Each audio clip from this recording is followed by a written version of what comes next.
जय श्री राधे कृष्ण। सबसे बड़ा पुण्य क्या है? आइए जानते हैं एक कहानी से। एक राजा बहुत बड़ा प्रजापालक था। हमेशा प्रजा के हित में प्रयत्नशील रहता था। वह इतना कर्मठ था कि अपना सुख, ऐशो आराम सब छोड़कर सारा समय जन कल्याण में ही लगा देता था।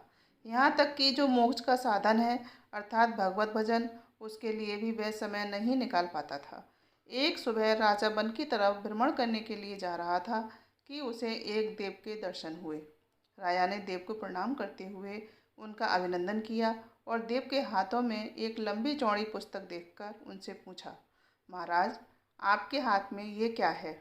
देव बोले, राजन, यह हमारा बही खाता है जिसमें सभी भजन करने वालों के नाम हैं। राजा ने निराशा युक्त भाव से कहा, कृपया देखिए तो इस किताब में मेरा कहीं नाम भी है या नहीं। देव महाराज किताब का एक एक पृष्ठ उलटने लगे, परंतु राजा का नाम कहीं भी नजर नहीं आया। राजा ने देव को चिंतित देखकर कहा, महाराज, आप चिंतित न हों, आपके ढूंढने में कोई भी कमी नहीं है। वास्तव में ये मेरा दुर्भाग्य है कि मैं भजन कीर्तन के लिए समय नहीं निकाल पाता और इसीलिए मेरा नाम यहाँ नहीं है। उस दिन राजा के मन में आत्मग्लानि सी उत्पन्न हुई, लेकिन इसके बावजूद उन्होंने इसे नज़रअंदाज कर दिया और पुनः परोपकार की भावना लिए दूसरों की सेवा करने में लग गए। कुछ दिन बाद राजा फिर सुबह वन की तरफ टहलने के लिए निकले तो उन्हें वही देव महाराज के दर्शन हुए।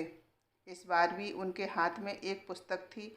इस पुस्तक के रंग और आकार में बहुत भेद था और यह पहली वाली से काफ़ी छोटी भी थी।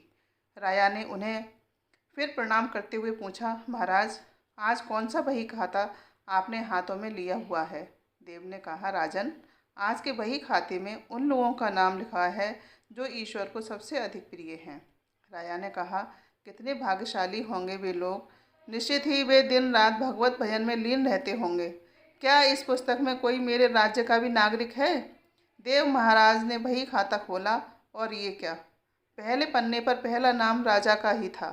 राजा ने आश्चर्यचकित होकर पूछा, महाराज, मेरा नाम इसमें कैसे लिखा हुआ है? मैं तो मंदिर भी कभी कभार ही जाता हूँ। देव ने कहा, राजन, इसमें आश्चर्य की क्या बात है? जो लोग निष्काम होकर संसार की सेवा करते हैं, जो लोग संसार के उपकार में अपना जीवन अर्पण करते हैं, जो लोग मुक्ति का लोभ भी त्याग कर प्रभु के निर्बल संतानों की सेवा सहायता में अपना योगदान देते हैं, उन त्यागी महापुरुषों का भजन स्वयं ईश्वर करता है। हे राजन, तू मत पछता कि तू पूजा पाठ नहीं करता। लोगों की सेवा कर, तू असल में भगवान की ही पूजा करता है। परोपकार और निस्वार्थ लोक सेवा किसी भी उपासना से बढ़कर है। देव ने वेदों का उदाहरण देते हुए कहा, कर्म करते हुए 100 वर्ष जीने की इच्छा करो तो कर्म बंधन में लिप्त हो जाओगे। राजन, भगवान दीन दयालु हैं, उन्हें खुशामद नहीं भाती बल्कि आचरण भाता है। सच्ची भक्ति तो यही है कि परोपकार करो, दीन दुखियों का हित साधन करो। अनाथ, विधवा, किसान व निर्धन आज अत्याचारियों से सताए जाते हैं, इनकी यथाशक्ति सहायता और सेवा करो, और यही परम भक्ति है। राजा को आज देव के माध्यम से बहुत बड़ा ज्ञान मिल चुका था और अब राजा भी समझ चुका कि परोपकार से बड़ा कुछ भी नहीं, और जो परोपकार करते हैं वही भगवान के सबसे प्रिय होते हैं। अतः जो व्यक्ति निस्वार्थ भाव से लोगों की सेवा करने के लिए आगे आते हैं, परमात्मा हर समय उनके कल्याण के लिए यत्न करता है और ईश्वर के प्रिय भक्त बन जाते हैं।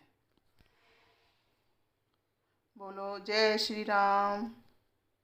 अगर मेरी वीडियो अच्छी लगी हो तो इसे लाइक, शेयर एवं सब्सक्राइब जरूर करें। धन्यवाद।